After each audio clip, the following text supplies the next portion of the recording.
धर्मेंद्र प्रधान बहुत निकम्मा और नकारा शिक्षा मंत्री है। हम कैसे मान लें कि तमाम परीक्षाएं जो आज होती हैं उसमें धांधलेबाजी नहीं होती। तो आज ये लड़ाई खाली इस चीज की लड़ाई नहीं है कि धर्मेंद्र प्रधान को इस्तीफा देना होगा। देश में वो सत्ताधारी वर्ग जिसको लगता है वो कुछ भी कर देगा और कुर्सी पर बना रहेगा, आज ये लड़ाई अकाउंटेबिलिटी की लड़ाई है। देश के किसान जब लड़ रहे थे तो उनको खालिस्तानी बताया गया। इसी देश में आंदोलन कर कर समान नागरिकता के लिए लड़ रही शाहीन बाग की महिलाओं को भी बिकाऊ बता दिया गया था। इसी जंतर मंतर पर रेसलर्स पहलवान जब लड़ रहे थे यौन उत्पीड़न के खिलाफ, तो कहा गया कि कांग्रेस से चंदा आता है। इस देश में तो पेपर लीक की कतार में जब सबसे पहली आवाज 17-18 साल के स्टूडेंट्स उठाते हैं, वेदांत हो, विसर्ग हो, तो उन सबको पाकिस्तानी एजेंट करार दिया जाता है। धूप, गर्मी, बारिश, आंधी, तूफान, भूख, प्यास सब झेलते हुए अपने अपने कमरों, अपने घरों का सुख छोड़कर अगर जंतर मंतर के सड़कों को अपना बिस्तर बनाकर देश की एक युवा पीढ़ी यहाँ पर सो रही है, यहाँ पर रह रही है, यहाँ पर लड़ रही है, तो ये सवाल हमसे नहीं है कि समाधान मिलेगा कि नहीं। ये सवाल सत्ता की कुर्सी पर काबिज उन लोगों से है जो नशे में इतना चूर है पावर के कि आज उनको ये नहीं दिख रहा कि आपसे केवल जवाबदेही लेने देश को युवा यहाँ पर खड़े हैं। माँ बाप और तमाम नौकरी पेशा लोग जो अपने बच्चों के बेहतर भविष्य के लिए नौकरी जाते हैं, दफ्तर पे जाते हैं, वो घर जाने की जगह शाम को जंतर मंतर आते हैं। लगातार वो लोग जो खुद नौकरी करते हुए पढ़ाई कर रहे हैं, कॉम्पिटिटिव एग्जाम की तैयारी कर रहे हैं, वो आपको इस हड़ताल में दिखेंगे। हर दिन अपनी भागीदारी सुनिश्चित करते हैं। एक बड़ी आबादी यूपी हो, गुजरात हो, बंगाल हो, महाराष्ट्र हो, मध्य प्रदेश हो, तमिलनाडु हो, वहां से आकर कोई 3 दिन, कोई 4 दिन, कोई लगातार इस धरना स्थल पर रुक रहा है। ये वो डेस्परेशन दिखाता है एक पूरी पीढ़ी का जिसने अपना सब कुछ बिका दिया, सब कुछ बेच दिया ताकि बेहतर भविष्य हो। कहीं स्ट्रांग रूम से पेपर लीक हो जाएगा, कहीं टेलीग्राम पे पहुंच जाएगा, कहीं स्ट्रांग हाउस बन जाएगा, सेफ हाउस बन जाएगा, रिजॉर्ट में बैठाकर स्टूडेंट को एग्जाम से 2 दिन पहले क्वेश्चन पेपर दिया जाएगा उन स्टूडेंट्स को जिन्होंने 20 लाख 25 लाख दिया। तो आपने तो एक ऐसे ढांचे को खड़ा किया इस देश में जो हर तरह से उन लोगों के पक्ष में काम करता रहा जिनके पास खूब पैसा है। आज हर तरह से यहाँ पे आंदोलनरत छात्रों को डिसरप्ट करने के लिए हर दिन 4 से 5 गोदी मीडिया के पत्रकारों को भेजा जाएगा। अपने पास के ऐसे लोगों को भेजा जाएगा जो यहाँ पर आकर मारपीट से लेकर हर तरह से उग्र नैरेटिव पैदा करने की कोशिश करेंगे, इस आंदोलन को डिसरप्ट करने की कोशिश करेंगे। शिक्षा मंत्री तो दहशतगर्द को भी बी टीम में बता रहे ना, देखिए आप। बिल्कुल, वो सब बताएंगे। देश के किसान जब लड़ रहे थे तो उनको खालिस्तानी बताया गया। इसी देश में आंदोलन कर कर समान नागरिकता के लिए लड़ रही शाहीन बाग की महिलाओं को भी बिकाऊ बता दिया गया था। इसी जंतर मंतर पर रेसलर्स पहलवान जब लड़ रहे थे यौन उत्पीड़न के खिलाफ, तो कहा गया कि कांग्रेस से चंदा आता है। इस देश में तो पेपर लीक की कतार में जब सबसे पहली आवाज 17-18 साल के स्टूडेंट्स उठाते हैं, वेदांत हो, विसर्ग हो, तो उन सबको पाकिस्तानी एजेंट करार दिया जाता है। तो ऐसे तमाम शब्दों का प्रयोग, चाहे वो आंदोलनजीवी हो, टुकड़े टुकड़े गैंग हो, विभाजन करने के नाम पर पाकिस्तानी एजेंट, चाइना का एजेंट, ये लगातार इस देश की सत्ताधारी वर्ग इस्तेमाल करती रही है। और ये उनके अंदर का डर दिखाता है कि जब जनता गोलबंद हो जाए और उनके सिंहासन और कुर्सी पे बात आ जाए तो वो हर तरह का प्रोपेगेंडा साधने के लिए तैयार है। अंजलि जी, आप तो देख रही ना, लगातार बड़ी मजबूत सरकार है ना, आंदोलन का असर होता ही कहाँ है इस सरकार पे? नहीं, वो सही बात है, पर क्योंकि ये सवाल तो आपका भी हमसे नहीं होना चाहिए साथी। हम लोग अगर यहाँ पर लड़ रहे हैं और 7वां दिन है, धूप, गर्मी, बारिश, आंधी, तूफान, भूख, प्यास सब झेलते हुए अपने अपने कमरों, अपने घरों का सुख छोड़कर अगर जंतर मंतर के सड़कों को अपना बिस्तर बनाकर देश की एक युवा पीढ़ी यहाँ पर सो रही है, यहाँ पर रह रही है, यहाँ पर लड़ रही है, तो ये सवाल हमसे नहीं है कि समाधान मिलेगा कि नहीं। ये सवाल सत्ता की कुर्सी पर काबिज उन लोगों से है जो नशे में इतना चूर है पावर के कि आज उनको ये नहीं दिख रहा कि आपसे केवल जवाबदेही लेने देश को युवा यहाँ पर खड़े हैं। ये सवाल तो वाकई में उनसे आज लोकतंत्र का लिटमस टेस्ट है। और कई बुद्धिजीवी ये कह रहे हैं कि बहुत देर हो चली है देश में। ये बुद्धिजीवी शायद वो लोग हैं जो अपने कमरों में बैठकर ये आराम से बोल पाते हैं और ये अफोर्ड कर सकते हैं कि एसी के कमरों में बैठकर ये टिप्पणियां दी जाए कि अब देश का कुछ नहीं होगा। जिन लोगों को लगता है अब देश का कुछ नहीं होगा वो लोग यहाँ पर नहीं है, पर एक बहुत बड़ी आबादी जिसको लगता है इस देश का कुछ होगा और हम ही से होगा, वो यहाँ पर लड़ रही है। कितनी बड़ी आबादी मानती है आप जो जिसको लगता है कि कुछ होगा? हम लोग हर दिन देख रहे हैं, नीट का एग्जाम था, उसकी तैयारियों में जो स्टूडेंट्स व्यस्त थे वो खुद नहीं आए, उससे पहले की शाम उनके माँ बाप आते हैं क्योंकि उनका सवाल तो ये है कि री नीट तो हो जाएगा पर बार बार री एग्जाम की ये कड़ी क्यों हम बर्दाश्त करें। साल भर मेहनत कर कर एग्जाम में बैठने वाले लोग जो कर्जा लेकर उधार लेकर बच्चों को कोचिंग सेंटर में पहुंचाते हैं, जैसे तैसे पूरे समाज पूरे खानदान का एक आस लगा होता है। एक एक बच्चा जब ऐसे एग्जाम में बैठता है कि आने वाले समय में पूरे खानदान की शक्ल सूरत बदल जाएगी, एक सरकारी नौकरी, एक इंजीनियर, एक डॉक्टर अगर घर से निकलेगा, तो वो लोग यहाँ पर लगातार आ रहे हैं। आपको 4 बजे के बाद से यहाँ पे संख्या में जो इजाफा दिखेगा वो इस बात की गवाही देता है कि माँ बाप और तमाम नौकरी पेशा लोग जो अपने बच्चों के बेहतर भविष्य के लिए नौकरी जाते हैं, दफ्तर पे जाते हैं, वो घर जाने की जगह शाम को जंतर मंतर आते हैं। लगातार वो लोग जो खुद नौकरी करते हुए पढ़ाई कर रहे हैं, कॉम्पिटिटिव एग्जाम की तैयारी कर रहे हैं, वो आपको इस हड़ताल में दिखेंगे। हर दिन अपनी भागीदारी सुनिश्चित करते हैं। एक बड़ी आबादी यूपी हो, गुजरात हो, बंगाल हो, महाराष्ट्र हो, मध्य प्रदेश हो, तमिलनाडु हो, वहां से आकर कोई 3 दिन, कोई 4 दिन, कोई लगातार इस धरना स्थल पर रुक रहा है। ये वो डेस्परेशन दिखाता है एक पूरी पीढ़ी का जिसने अपना सब कुछ बिका दिया, सब कुछ बेच दिया ताकि बेहतर भविष्य हो। तो आज ये लड़ाई खाली इस चीज की लड़ाई नहीं है कि धर्मेंद्र प्रधान को इस्तीफा देना होगा। देश में वो सत्ताधारी वर्ग जिसको लगता है वो कुछ भी कर देगा और उस कुर्सी पर बना रहेगा, आज ये लड़ाई अकाउंटेबिलिटी की लड़ाई है। तो क्या सरकार को अब चिंता करनी चाहिए? सरकार तो चिंता कर ही रही है।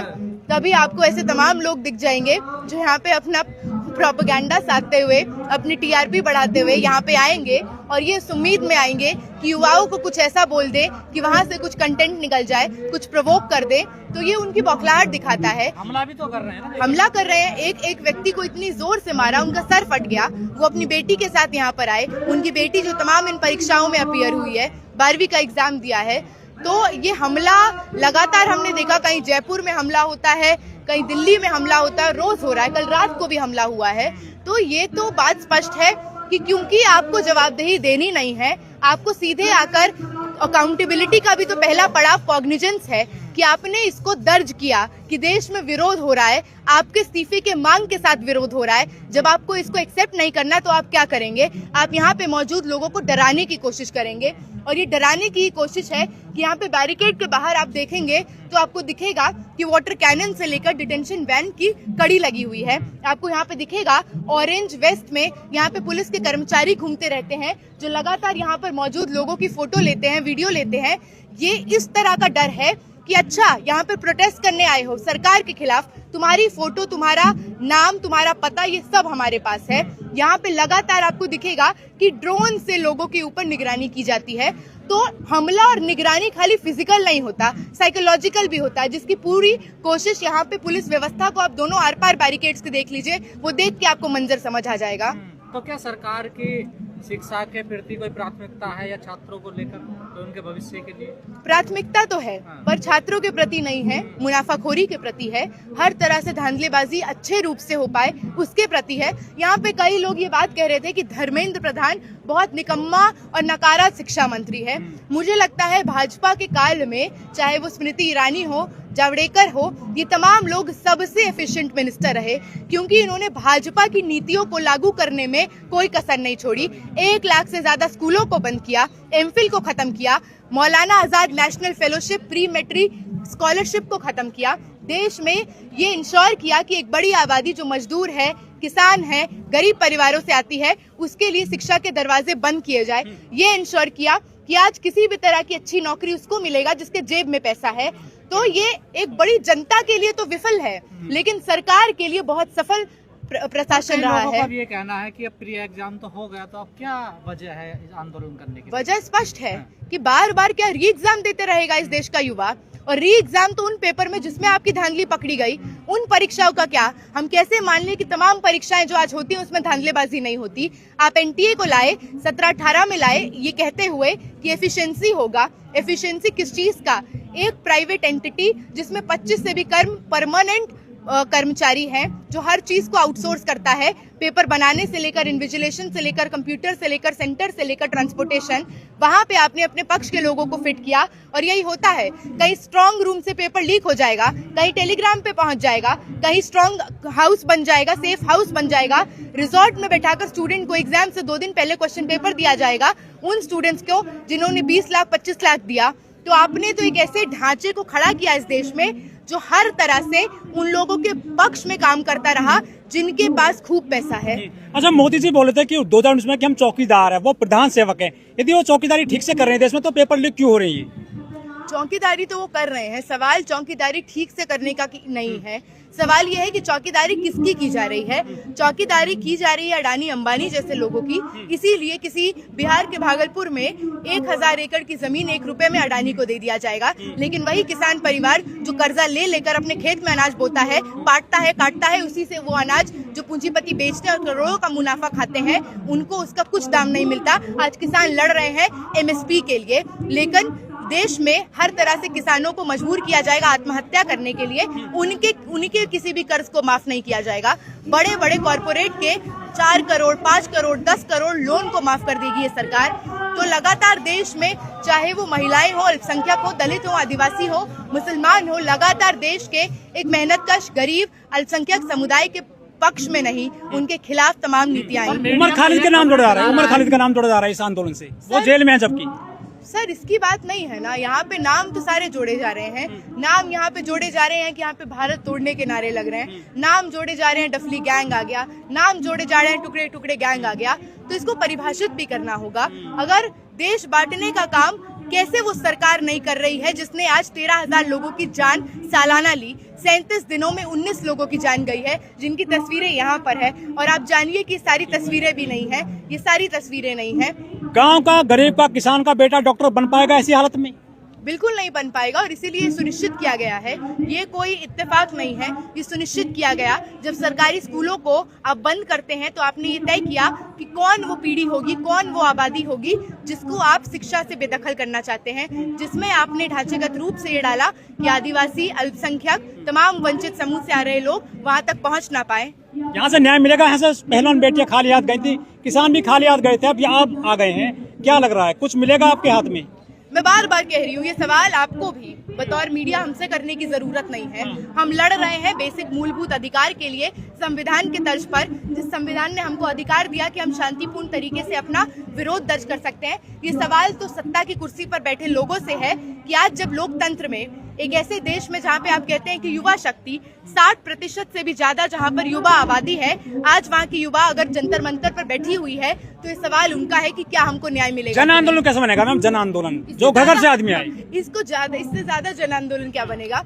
देश में यूनिवर्सिटीज की छुट्टी चल रही है, तमाम लोगों की छुट्टियां चल रही है, उसके बावजूद अगर यहाँ पर हर दिन 1000-2000 लोग आ रहे हैं, मिनिमम भी जब कभी लोग रह रहे हैं 300-400 लोग यहाँ पे सो रहे हैं, तो इससे व्यापक जन आंदोलन क्या होगा? हम तो उम्मीद करते हैं कैंपसेस खुलेंगे तो यहाँ की जो संख्या है वो दुगनी चौगुनी होगी।